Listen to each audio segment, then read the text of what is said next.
નમસ્કાર મિત્રો, તમે જોઈ રહ્યા છો ડેઇલી ક્રાઇમ ન્યૂઝ। કચ્છમાં બુટલેગર બન્યા બેફામ। લાંબા સમયથી ફરાર આરોપીને ભચાઉ હાઈવે પર પકડવા ગયેલ પોલીસની ટીમ પર કાર ચડાવી હુમલો કરાયો। આશ્ચર્યની એ વાત છે કે પૂર્વ કચ્છના ગાંધીધામ CID બ્રાન્ચમાં ફરજ બજાવતી મહિલા કર્મી નીતા ચૌધરી બુટલેગરની થાર કારમાં સાથે બેસેલી પકડાઈ હતી।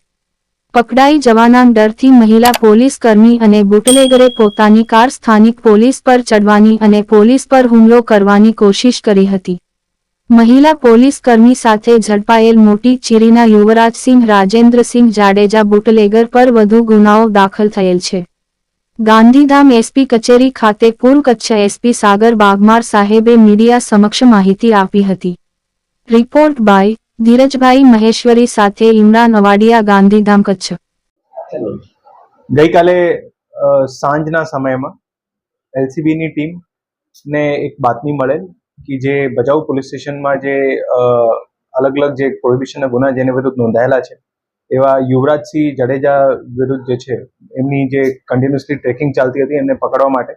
એટલે જે બાતમી LCBની ટીમને મળી હતી એના આધારે એમને સામખિયાળીથી ગાંધીધામના રસ્તા ઉપર કન્ટિન્યુઅસલી એમને જે છે મૂવમેન્ટ અને ટ્રેકિંગ રાખવામાં આવતું હતું, જેના આધારે ભચાઉ પોલીસ સ્ટેશનની ટીમની પણ સાથે સાથે મદદ લેવામાં આવી અને ભચાઉ ટાઉનના બહારના જે ચોપડવા પુલનો જે વિસ્તાર છે ત્યાં જે છે અમારે LCBની ટીમ, ભચાઉ પોલીસ સ્ટેશનની ટીમ એમને જે છે ત્યાં રોકવામાં આવ્યા, પણ એ રોકાયા નહીં અને જે અલગ અલગ ગાડીઓ હતી એમને સાથે અથડામણ કરી અને એના પછી જે છે PSI ઝાલા અને ભચાઉ પોલીસ સ્ટેશનના કર્મચારી એ બહાર આવીને એમને લાઠી પણ બતાડી, ત્યારે પણ નહીં રોકી અને પછી આગળમાં ગાડી ચલાવવાનો પણ પ્રયાસ કર્યો, એટલે એમને રોકવા માટે ત્યાં આટલા બધા પ્રયાસ કર્યા છતાંય નહીં રોકી, એટલે ત્યાં એમના આગળના જે છે ભાગ ઉપર એક રાઉન્ડ ફાયર કરવામાં આવ્યો નીચેમાં અને પછી જ્યારે રોક્યો ત્યારે એમને પકડવામાં આવ્યું છે। જ્યારે આ ગાડીમાં સર્ચ કરવામાં આવ્યું ત્યારે એમની સાથે જે છે બીજી એક મહિલા હતી જે પોલીસકર્મી છે, જેમનું નામ નીતા ચૌધરી છે, જે અહીંયા CID ક્રાઇમમાં ફરજ બજાવે છે અને ગાડી જ્યારે સર્ચ કરવામાં આવી ત્યારે અલગ અલગ જે છે એમાં બિયર્સના ટીન પણ હતા, જેના લીધે પોલીસ દ્વારા પ્રોહિબિશન એક્ટ હેઠળ ગુનો દાખલ કરવામાં આવ્યો છે, જેમાં બંને આરોપી છે અને એની સાથે સાથે જે આખું બનાવ બન્યો એના સંદર્ભે પણ પોલીસ દ્વારા IPCની કલમ 307, 427 હેઠળ ગુનો નોંધવામાં આવ્યો છે, એમાં પણ બંને આરોપી છે અને આજે યુવરાજ જાડેજા છે એમના વિરુદ્ધ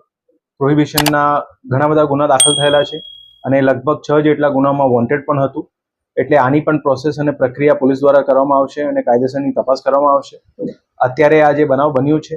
એ બનાવ સંદર્ભે PI જાડેજા દ્વારા તપાસ ચલાવવામાં આવી રહી છે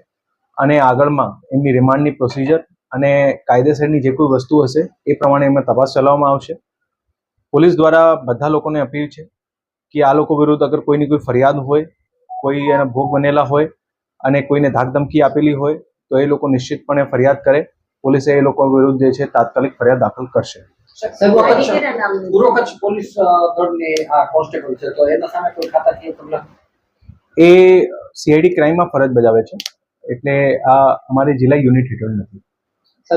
સામાજિક સંબંધો છે કે પારિવારિક સંબંધો છે કે આરોપી તરીકે જોડાયેલા છે કે શું મહિલાની ભૂમિકા શું છે? એ ગઈકાલે જ્યારે પોલીસ દ્વારા જે આરોપીને રાઉન્ડ અપ કરવામાં આવ્યું ત્યારે ગાડીમાં સાથે હતી, હવે એ લોકોનો કઈ રીતનું કોન્ટેક્ટ હતો એ બધું તપાસ દરમિયાન ખબર પડશે।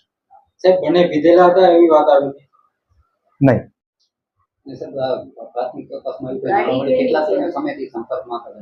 એ અત્યારે તપાસ જે છે એમની ચાલી રહી છે કે ખરેખર કઈ રીતનું હતું કોન્ટેક્ટ અને અલગ અલગ બીજા કયા એંગલથી એ લોકો જોડાયેલા હતા। જે આ કામગીરી કરી છે જે ટીમ છે, જેમાં LCBના કર્મચારી અને ભચાઉ પોલીસ સ્ટેશનના બહુ હિંમત દાખવીને કામગીરી કરી છે